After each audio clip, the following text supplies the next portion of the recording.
This is hacking .NET applications, the black arts. I'm going to be attacking .NET applications developed by Microsoft, protected with third-party applications. These are applications that people don't want you to have their source code. They don't want you to do malicious things. This is why we're all here, to fuck them up, right? Good. Then you're in the right talk, because that's all this is going to be. Unfortunately, I have developed some good things, but that's not what goes into a HackerCon. Everything I'm going to be showing you is specifically malicious. I'm DigitalbodyGuard.com, and let's fuck some shit up. There you go. So, no matter whether you're just a hacker or you're an attacker, these are some of the nice tools that you're going to want. You don't have to be highly skilled and have all sorts of IDA and machine code. This speech is targeted towards the average developer that wants to mess applications up. They want to look inside of it and do critically bad things to other people's applications. I'm going to talk about how to attack .NET applications, tools and methodologies for attacking, overcoming secure .NET applications, building keys, cracks, malware, and reverse engineering for protection. Whether you're a company or a hacker, this applies to you. And I'm going to fuck some shit up. Okay. Cracking and attacking. I'm going at it in memory and on disk. Attacking on disk, you gain access. You decompile. You infect the logic, drop some shims in there to get you in. You hook the logic and test. Your life cycle. Attack in memory, inject into the target application. Navigate the structure, edit and control the structure. Whether you're attacking in memory or on disk, the same conceptual paradigm applies. Do your reconnaissance. Understand what technologies it's using, what you think that their mechanisms for hardening their application would be. And do a little bit of reconnaissance into the company. Find out what other products they use and what other products they sell. Maybe they have a product that they don't particularly harden. Go look at that, and they probably use the source code over again. Reconnaissance is nice. Gain access to your target. Whether that's getting access to the executables or getting past any of their security methods, you want to gain access. You want to find the weak spots, the spots that let you get in and affect it, and the security is weak or the checking is weak, but you want to get in where it's easy. You don't want to blow a bunch of time, right? And you want to control what you need. You don't want to drop a lot of stuff in there that's going to bloat it. You're in someone else's application. Be clean and efficient. So attacking in memory at runtime. This is Gray Dragon, a tool that I'm dropping, free of course, just another injector that gets you in there, developed mainly out of .NET, but it's targeted specifically against .NET. This is going to take care of a lot of the threading issues and get you into .NET, which a lot of the other injectors aren't targeted at .NET. This specifically is. You inject into a process. It spins up a C++ bootstrap DLL. That spins up a .NET bootstrap DLL. This takes care of the threading and all of the issues that you would find if you injected into someone else's application and started doing shit. This helps it be more stable with less work on your part. And then it puts you in the application. That's where you drop in your payload. I also developed a few other mechanisms real quick. I'll cover that. I did a USB keyboard that types in. It goes into PowerShell, does a whole bunch of keystrokes, and then it drops Gray Dragon into your target and into the process, straight from keyboard. So you're not going to have a lot of forensics footprint. It's really nice because you're going into memory straight from keyboard. You're not touching disk, and it's going to be real clean. Also, I did a Metasploit payload last year. Same exact idea. Metasploit gets you in. I'm a little bit demo heavy, so I hope you enjoy demos. This is Gray Dragon and Gray Wolf. So Gray Wolf is a nice decompiler. You can drag any executable and it will get you your basic things, right? This is a program that destroys files on your hard drive. I'm going to cover injection first, but this is something that's going to be very important later on. Gray Dragon gets you inside of your target. This is the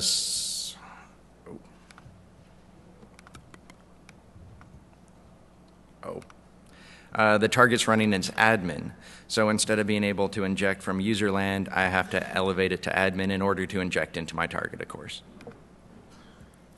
So I'm not really doing exploitation. I'm more taking advantage that once you own the box, you can mess up any application however you see fit. Then use it on that box or use it on other people's boxes for practical reasons. Okay, so I drop into my target, and here is the .NET payload that I talked about earlier. This takes any .NET executable and just runs void main on it. So this is an executable that has a void main.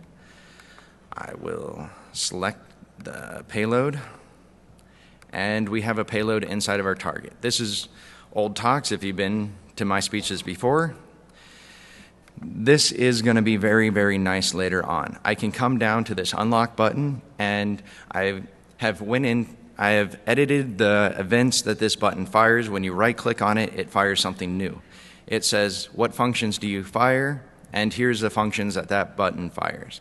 This is heavily obfuscated, so this would take you hours to dig through to get to this class and this function. This is what that button fires, and that's the unlock button.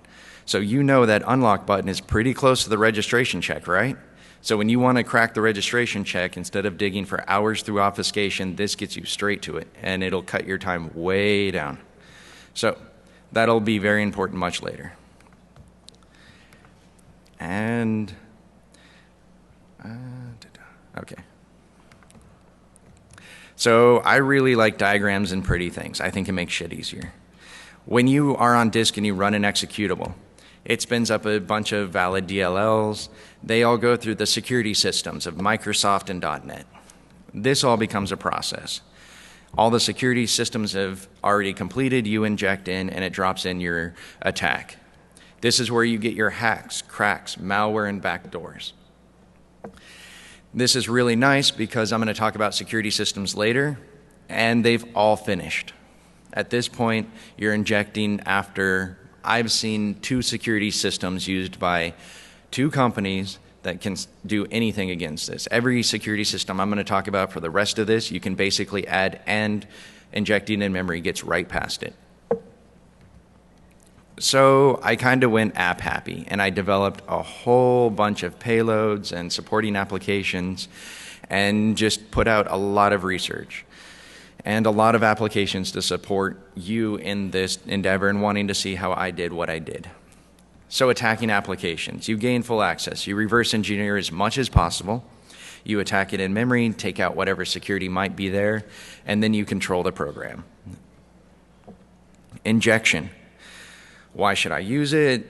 How does it impact me? Fuck, don't be a prick. Just accept it and it works. It's going to get you in. It's going to wrap all of your threading, it's going to inject, and it's all free. These are all tools that I'm encouraging you to use. I'm not going to be charging, I'm not going to be selling these applications to a company that they can tell you you can't use it. I'm developing this for hackers. So here's 2 applications. I'm going to show injecting into them, and then I'm going to show injecting the same payload into both applications. And this is interesting because .NET gives you a lot of power for a little bit of code. And I'm going to show you how that power can affect applications in a slightly new way. Okay. This application is basically a low-end backup piece of software. It takes a password, and if you don't put in the right password, it's not going to give you access. This applies to major backup software, but I thought I would not punch any companies specifically, and I would just go after some small-time companies. I mean, they're good software, but they're not Norton Ghost. So here's our payload inside of our target. We drop it in, load it, and here it is. This payload iterates through the application, finds the hash code of the password, and populates it. And this crack starts brute forcing that password using the logic of our target. I've reached inside the application, got the hash of the password, and started a brute forcer. Here's another piece of software that's similar to the first, slightly different, of course. We'll inject into it again. Gray Dragon searches because I still have a little more work to do, so it brute forces. It finds it. It's 64-bit. It's going to drop in a 64-bit payload. And there we are. We're inside of the next application. Take the same payload, drop it in. So we have essentially the same payload. Of course, it's a different hash. I'll start cracking it. I have the same exact payload cracking both of them. And it's not hard to write it for other applications. You can even write an adaptive one. So these two applications. This one was processing at 10,000 checks per second. This one is much slower. It finds the password. This is your plain text that it's testing. It then takes this and drops it into your target application because I thought that would just be pretty. It auto types it in. There it is. It's cracked. I've gotten the password, I know what it is, and I have access.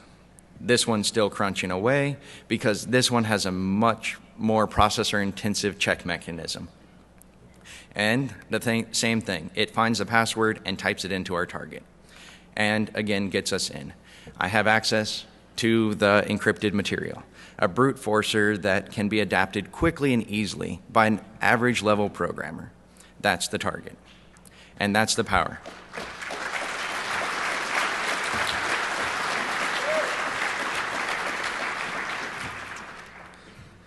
A little bit of cleanup from the demo. All right. A lot of this injection I covered last year. Injecting at runtime has a lot more power than attacking on disk, but it's much easier. You don't have to worry about security methods. You can catch my talks, Hacking .NET Applications, a runtime attack, from DEFCON. I presented at Arsenal at Black Hat last year, AppSec DC, DojoCon. I have them up on my website, and this will walk you in depth through attacking in memory. Pretty much the same talk now, but an entire length on just attacking in memory. So attacking in memory and on disk. This is the other distinct half. Attacking on disk doesn't quite have as much power as attacking in memory, but it is much more permanent and effective, but requires a little more skill and finesse. Grey Wolf is a decompiler I wrote specifically for attacking .NET applications, not a decompiler that gets you access to the source code, but a decompiler for attacking. These are including the mechanisms that I normally use over and over and over again. This is by no means complete. It was an internal tool that the best decompiler that was on the market was free. A company bought it, said they would keep it free forever. They then started charging at phones home. You need to give them your credit card. And I no longer pimp their products, so I released my internal tool. And it's free. It gets you access into other people's applications and brings along a lot of the things you're going to need to attack on a daily basis. Grey Wolf iterates applications of the .NET ilk specifically, and that's its sole purpose. You drag and drop an executable or a DLL. This is decompiling. .NET gives you source code. It is an intermediate language. As long as it's unprotected, you're perfectly fine. You're going to see proper classes, namespaces. You're going to click on a function and see source code. Pretty much what the original developer wrote. This is very, very effective for making cracks when you're trying to black box test something and you have the source code, as well as the ability to quickly manipulate it. That's what this is specifically for. And we'll do stuff like, if it's an obfuscated or unobfuscated application, you might want to find main. So I wrote a find main button. It simply moves you down, and this is main. People can change the name of main, and it can be hard to find. And here's their main, and then you can start seeing if they put any protection mechanisms or sanity checks at the beginning of their application, all that. And you can do stuff like change whether something's public or private and all that. I haven't completed everything you need, like changing public and private for the classes, but it's on the functions because I had a project where I needed to change the public and private on a function.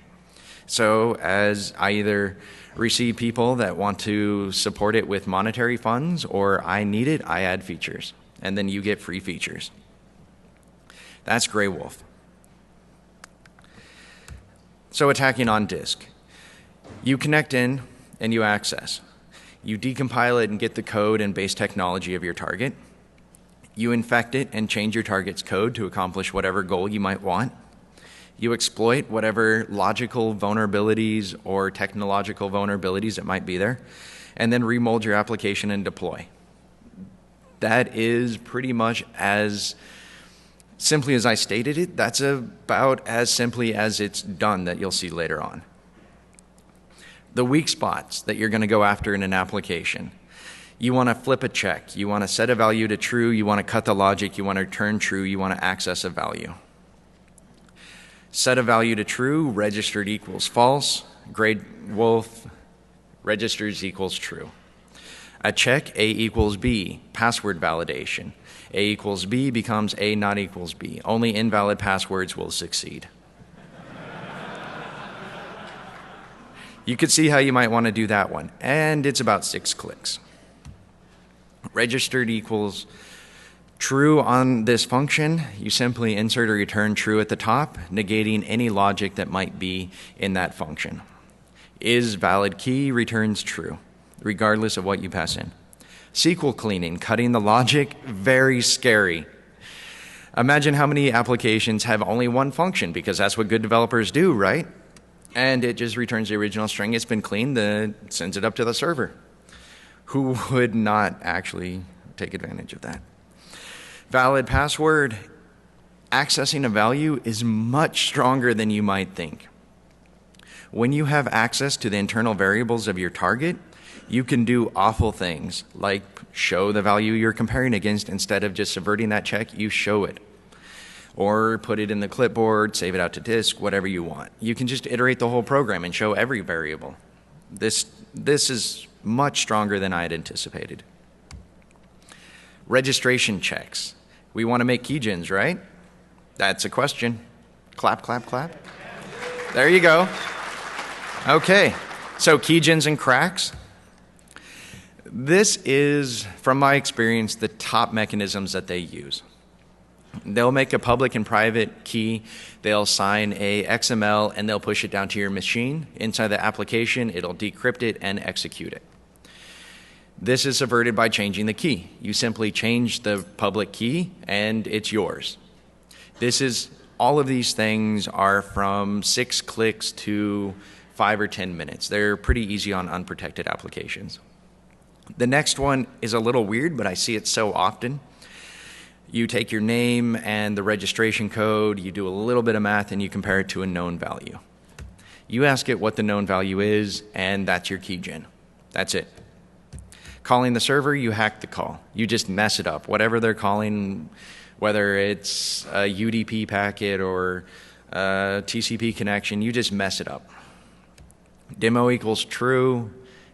It could be false, and it might. Complex math, this is my favorite because it's like a Rubik's Cube that someone meant you never to solve. You sit there and you chop it up and you break it with complex math. It's always fun. And 1% of the time, they'll actually ship the key generation with the product. I'm sure it made sense to someone to put the key generation inside of the application and ship that to you. You simply go there, you fire it up, you put in what you want, and you get the key generation, and you don't even have to write anything. And it's a little more than, it's 1% of the time, plus or minus. So, public-private keys. Like I said, if you can beat them, why join them? You have some complex math that you would have to do to break it, or you just set it to an easy key that you have. And then you ship the product, and you can turn out as many KeyGens as you want because you own the key. Server call.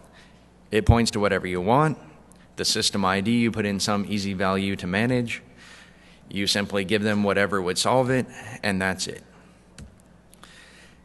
Registration code replay attack. This is just fun. You have a name that you pass into a function. It returns whatever that function would do to that name.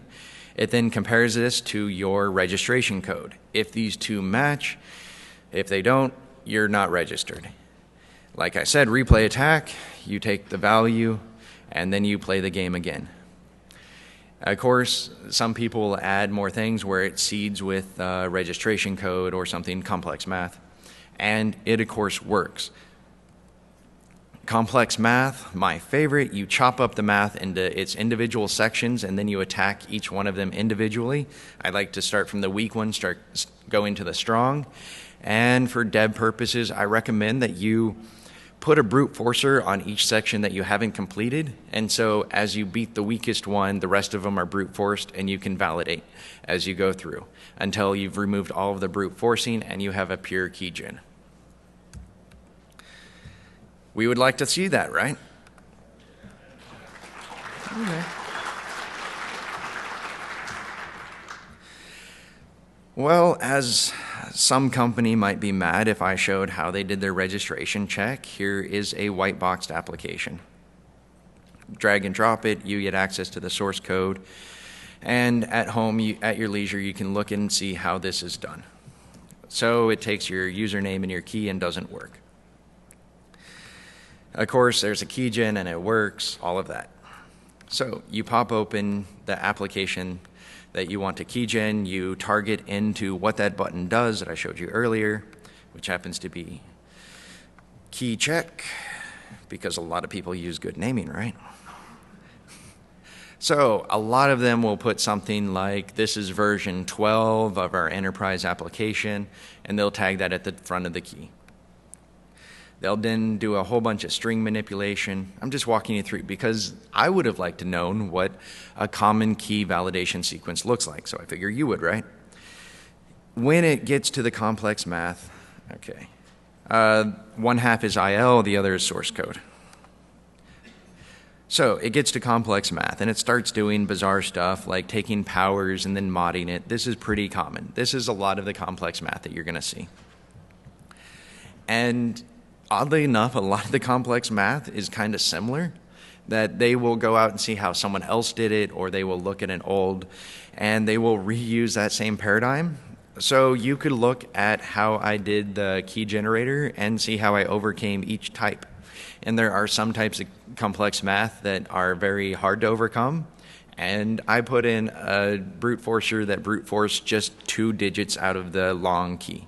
The rest of it I overcame with complex math. You can see how I did it, play it at your leisure, and for dev purposes, it is very nice to see a completed keygen and key, easy to find, not obfuscated, not going to spend a lot of time hacking through bullshit. So, the best key logger. I decided that I wanted to hurt this application for this speech. This is a bad piece of software that you should never use on something you like. It's pretty much malware pretending to be a valid application. So I'm going to fuck it up.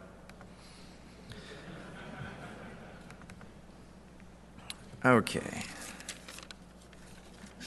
So this application, it's a keylogger. It sits on your system and it says you pay me $50 and I'll be a keylogger for you. It has a password. You type in the wrong password and it doesn't let you in. When you take this keylogger and you drag and drop it into Grey Wolf, gonna overcome that real quick. So inside of Grey Wolf, we'll tunnel down through the, this is the core executable. These are all of the supporting DLLs that you might want to go into, and of course you can pull up all of their source code just as easily. But we're gonna target the core executable, tunnel into that. So here's the top namespace. I have a piece of paper since my computer's being used right now. And there we are. So classes, forms, and unlock. Here we are, the password validation sequence. We'll open this up. I designed this tool specifically for demos in mind so I could zoom up the code for you. If you read .NET, it's pretty easy to see how you might get past this, right? It takes the value you enter, it takes the known value, and it directly compares them. This is comparing plain text against what you typed in. This is the worst type of check that you could possibly conceive of other than return true at the top. We have some Dropbox users, huh? Okay, so like I said, this is attacking. We're going to insert into this application. And we'll turn off the C#. Okay, so this is IL. I'm going to pop off getting the value that you enter. Dun, dun, dun, dun. This is the value that you type in. I insert some no-ops. It's pretty easy to know what no-ops do, right? This just opens up some room. So we have our value that we got out of the application on our stack. We'll call a function system windows forms message box show. That's going to do it. That's the call sequence. We put call down here, we target what we want to put in there, and now we've done a call to show that password out to the screen. So when I said get a value, that's it. It then returns something onto the stack, we pop that off. We then have a comparison operation that was done before. We'll destroy that, and we're going to push true onto the stack because it would be nice that that comparison was still there. This is push 1 onto the stack, an easy to read lookup, and that pushes 1 onto our stack. Here's our C# code. You're going to clap when you read this. Message box show password true. That's it.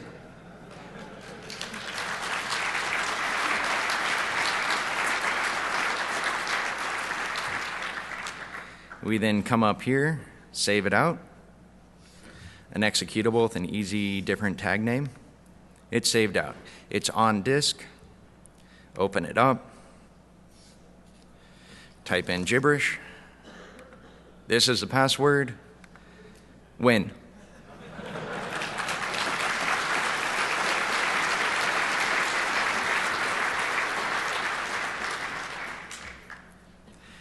Like I said, I'm going to fuck this application up. So here's the next demo. We're going to attack the key generation on it. So we open up Grey Wolf again. This edited copy that I don't want to type the password into, we're going to take this, crack its key. So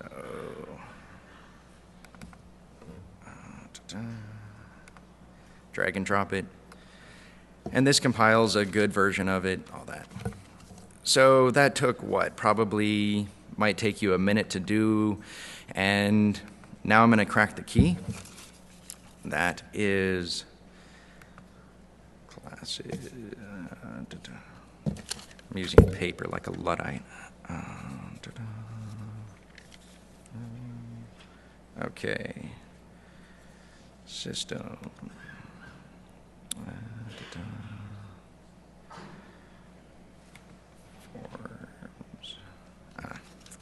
Fuck this. Okay, system classes core. And core. Live demos, damn. Okay. Key check pass. System core constructor. Okay. So here is exactly what you're looking for inside of your target. I went and did my reconnaissance. I now know what the key validation sequence is. This is a string that I did before this. I'm going to take this string, come in here. Here's our target. I'll go through the IL. And here's our target. Replace it. Here's our C# code. So that little change is the rekeying sequence. That's it. There's no going through and doing something complex because this is a very weak key validation. It uses a have you been signed with the public-private key that I talked about earlier, and if so, then I'm going to decode it and implement it. So here's our target opening up. Type in random. It's a little fast, and that's the power of this. This is now keyed to I'm alive. and it's validated.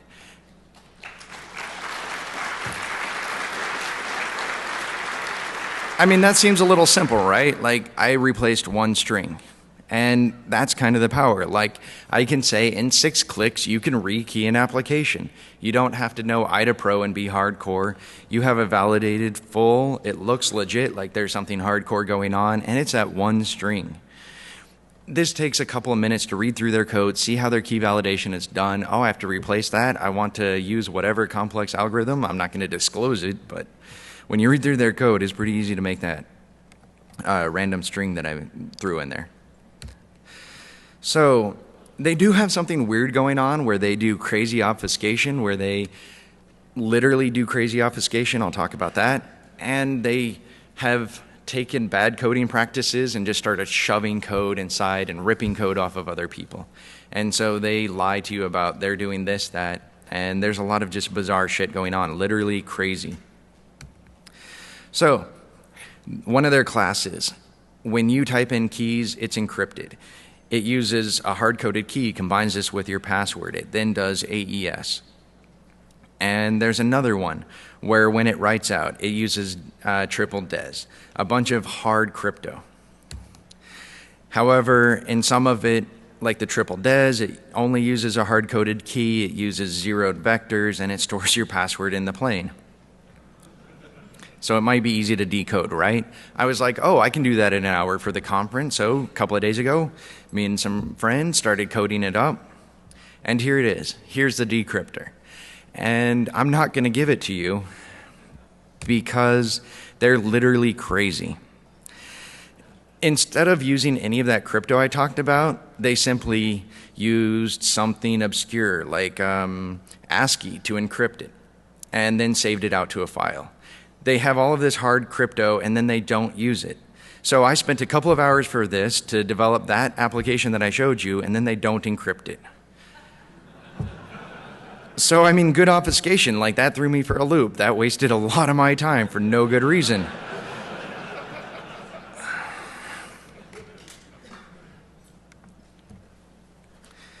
So Gray Wolf. I want to talk about the power of being able to look through an application. So Gray Wolf has a key inside of itself. When you dig into Gray Wolf, you go find main. A lot of old applications from the C++ days do their key checking call in void main, and then they put the key checking algorithm right next to void main. And then there's a key checking. So something that's nice about Gray Wolf is it's free. And it has key validation. I've showed you how to jump straight to that. Inside of Gray Wolf Pro, I've packed all of the source code that you're going to need for Gray Wolf itself. I'm running a little short. We're going to skip that.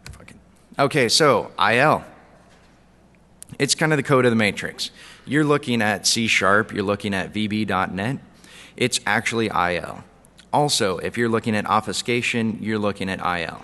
It's kind of a new version of assembly code. There's pushes, pops, and all of that. It's definitely worth learning if you're serious about attacking applications. If you're not serious, you can just get your Wikipedia page, put it up next to the application, and just do it one line at a time, and it'll take you a few lines. So you don't actually need to know it. So this is the midpoint, Q&A and all of that. So I'm trying to include a little bit more audience participation. If you have a burning question and you think it's highly applicable, you're welcome to raise your hand. No? Okay, so it can't be that easy, right? We all know that computers are secure and Microsoft has done all of their work to stop us. We use secure dongles. We phone home and do registration checks. We do looking for updates and DB calls and Twitter, whatever. And we have crypto objects on our secure application. These are all nice targets because programmers segregate their code nicely. When you do an upgrade call to the server, just like that KeyGens server call hack, you simply say, why don't you come to my server and use my key to pull the new payload to update, and then install the new malware that I want to ship to you. You want to leak new data that when your application phones home, you're going to send a little bit of exfiltration data and add your backdoors. That secure USB dongle, a lot of them use return true, which is really scary when you're showing an executive, here you go, here's your $30,000 dongle. And crypto, chop it off, replace it with your own, whatever you want. So, security by obscurity. This is what every single person that has heard the Microsoft, this is how we're going to protect you, will say. There's code obfuscation, there's logic obfuscation or crazy obfuscation. There's unmanaged calls that Microsoft uses a lot of the time. There's shells, packers, all of these things. This all shuts down decompilation or slows it down to a lesser extent. Obfuscation. This is what it looks like. They, instead of using a proper name, they just put something that's hard to read. Instead of returning true or false or checking some variable, they do something a little bizarre. That's obfuscation. And they'll say, well, doesn't obfuscation stop you from getting source code? It's like, yeah, but I mean, that's source code. I mean, that's not harder. If I mean, it's going to take me 5 or 10 lines and it's going to take me an hour instead of 5 minutes. Sure, it slows me down. This is obfuscation. You can find your target, but it might take a little bit of time. There might be 12 other ninjas. It's a little bit harder. You might be a little worried about something that you missed, but that's it. There's security by security. There's signed crypto code that Microsoft has put on your applications that can verify the creator, strong names, blah, blah, blah. This shuts down tampering. This is a strong name. This is what it's constructed out of. If you actually don't know this stuff and you want to. Private key signing, 1024-bit crypto. This is impossible to break. It guarantees you that your author is the only person that has made the modifications to the blah, blah, blah. Protection on disk. Shells, packers, your secure application. You can't get to it because it's secure. It's not going to decompile. There's a C++ that runs crypto that then unpacks it in memory, and they'll tell you how this is impossible to break. It would take the CIA 1,000,000 years, and here it is. Gray wolf spins up, and here's that application that I brute forced earlier. We're going to drag it in here, and it works. It shut down Gray wolf. It did not decompile. It's like, I don't know, it's packed with something, it's encrypted. So, that same thing. Okay. And so, Gray Dragon, I really like it. I hope you like it. Let me know on the internet if you do. It scans through all of the processes, identifies the target, puts it up here, and it says, okay, 64-bit, drops us in. Oh, wrong one. Okay. Inject into the target. And as you can see, it found a new process. This .NET, I could inject into that. Okay, so back to injecting. Our payload's inside of our hard target, right? Like, you're inside of your target and it's .NET, but you don't have access to the source code, and we'll spin it up. We have access to our, I did inject into the right application, right? Okay. I'll step back and run that one more time, just because it's really nice. Okay, so we have our payload. We inject into our target, drop a target, get our shim, drop our payload. This edits the structure. Inside of every single payload, I've put a backdoor that talks over a named pipe. So that payload that I dropped in, it now reports into another application that says, why don't you run another payload? Because you can keep injecting multiple things. If you saw my talks or you look it up, you can shove as many applications together as you want. Just keep shoving applications together and they'll mix and they'll be in the same memory space. So here's another payload. We have access to all of the objects in memory, and this iterates all of the source code. Here's the source code. This is all in IL. It's highly obfuscated, but as you saw, it was protected before. That would have shut down every single decompiler on the market, but now I'm getting their IL out of memory because, like I said before, all of the protection falls away. This gets you straight into your target no matter how they can move it down into C++ and they can put it in assembly. If they left it in .NET, you have their source code. Period. Always. They'll play some games, they'll try and move it, but you can always hunt them down. They can't hide from you. As long as you put it in memory and it's touched by the processor, you can get to it. So that's a hardened application. This is impossible. You can pay us $1 million and we'll protect your secure application. And this is the pitch. Like, you can develop your application for a hardened one, you can develop it for a friendly environment. And I've done other speeches where there's trade-offs. Every single time that you add a protection, it adds a vulnerability. It can't be that easy. Of course it's that easy. I'm a hacker.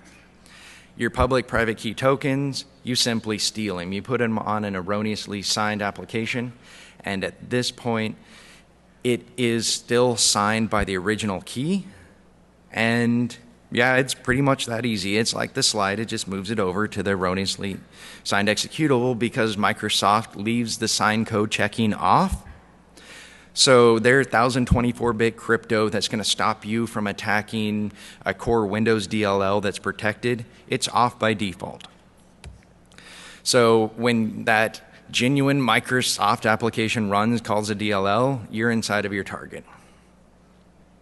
This is how you turn it on. You can also add something to the manifest to turn it on, so it won't load it, and it'll error out. However, you can still do it to the executable, and the system will say, well, it's not signed properly, it's probably expired, and it runs. And so you're in just the same. So every single one of their mechanisms is subvertible, pretty easy. Come on, Microsoft, check it. If you ask for a password, don't tell people it's going to secure something if you're not going to check it. ASM, I'm not going to go into detail on this, but you can run assembly code inside of .NET applications in safe code, and it's really fun. All you need is reflection or unmanaged calls. You can drop ASM, and I put this out there.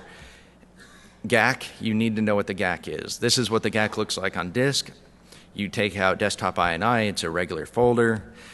There's a bunch of GAC, there's a bunch of native images that you have to destroy. The GAC just goes on. And this is why you need to know about the GAC. When you call an executable, it puts its DLLs in the GAC. It then turns it into a native image. You delete the native image, replace it in the GAC, and then hack. So you destroy the native image. You have your application attacking in the GAC, not on disk. So it is calling into the GAC. It's attacking out of the GAC. They whitelist. They go through all of the program files. There's no changes, but you're attacking out of the GAC. Some random ass application is being attacked instead of program files in Windows GAC. So it's a great place to hide and attack. Attacking from the same framework, same idea, it becomes a process. You infect the framework, every application calls a framework, and then you're in the process. So you're globally in every single application on the system that runs .NET. Visual Studios, there's a exploit in Visual Studios to run arbitrary code, and it brings up, oh, you downloaded this off the internet. You could be in danger, Will Robinson. So it runs arbitrary code when you open a form. That's what it does. So here's an application that it ran. I talked about this last year, but real quick, there's code inside of the constructor of a user control. It runs a constructor every time you view the form. And there's a payload that elevates past the UAC automatically, UAC hacks, all that. It would automatically elevate past the UAC and then shim and attack applications inside of Microsoft, those signed things that are hard to attack. Here's a payload that I developed to show that off. Something that should be hardened, say PowerShell. I inject into PowerShell, modify PowerShell. This would all be completely silent, so you can imagine that the user opens the code, looks at the form, doesn't click run, opens PowerShell, and then something like this happens.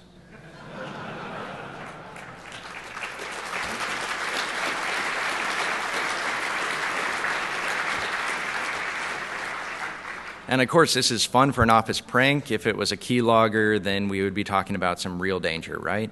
I mean, this is a great vector for doing viruses and malware, because once you fuck up an application, you own it. You can do pretty much any viral thing you want. So you're not a hacker. You can defend your applications with this. You can harden them. You can verify your tools that you're downloading. Like, you download my tools, how do you know that I'm not screwing over your applications in your system? You can look at my source code. This is very defensible. It's something we should do as a small part of our community for the rest of the community. When you look inside, You're going to be able to take control. Don't be helpless, all that. You're going to find that all of the keys, you're going to find passwords, technology, weak spots, good code, bad code. You're going to find out what kind of security login. You're going to find out what kind of data leakage is happening. You're going to find out what kind of keys. You're going to find out what kind of crypto. It just goes on. You're going to understand what that application does. And here is AirCrack, just because I thought I would show something positive instead of something negative. So here's AirCrack. It's just a little GUI that they threw together, and bam. It's prettier, it's better, it's a little more user-friendly. I can now upgrade AirCrack. And this is something that you can use not just to attack, but to make things better. So your malware, there's 1% of us that make malware. How do you hide? You use the same things. Use shells, cryptos. If they call unmanaged code, you break out and attack. Use obfuscated code, sign DLL protection to make your target feel secure. You want to use intelligent names like your target, coding style like your target. You want to blend in with your target. You want to do as much as you can to just look and feel as though you're the target, because you're writing source code. You don't have to do ugly source code. Make it pretty. Don't use for loops. I mean, these people that are hunting malware are like, well, they're going to use a true, so I'm just going to look for a spinning loop, and then I'll find the malware. Don't do it. Make it hard for them. Make them work for their millions of dollars that HB Gary sells them. So all the tools, they're free. The source code, I'm going to sell for $80, or you can decompile it and spend 8 hours. You can join and catch my beta for $80. All of my new tools, they're coming out constantly, and you can see what's in constant development. And there's a bunch of tools that I'm holding back. If you join and you want specific things, I'll be more inclined to make them. And support the community, because without community support, companies come along, buy this up, and then sell it to you, or don't sell it to you and sell it to people that aren't you. So a rootkit is vicious. Here's Windows Media. Here's a Windows application that auto-elevates. When you have a shim inside of this application, this is just a little, take my word for it, this is saying this is an administrator.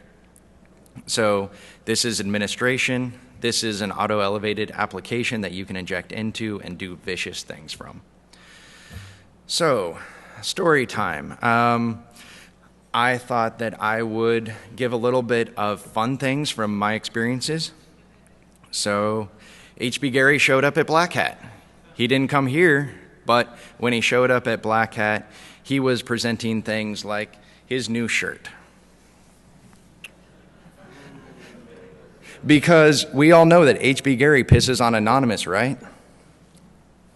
So he was giving away shirts and getting heckles from other vendors. I mean, these are corporate vendors that were heckling HB Gary at Black Hat. How sweet, right? So, if there's any last Q&A, and if anyone wants this shirt, raise your hand. I didn't see any hands. Oh, there's a hand? Okay, okay.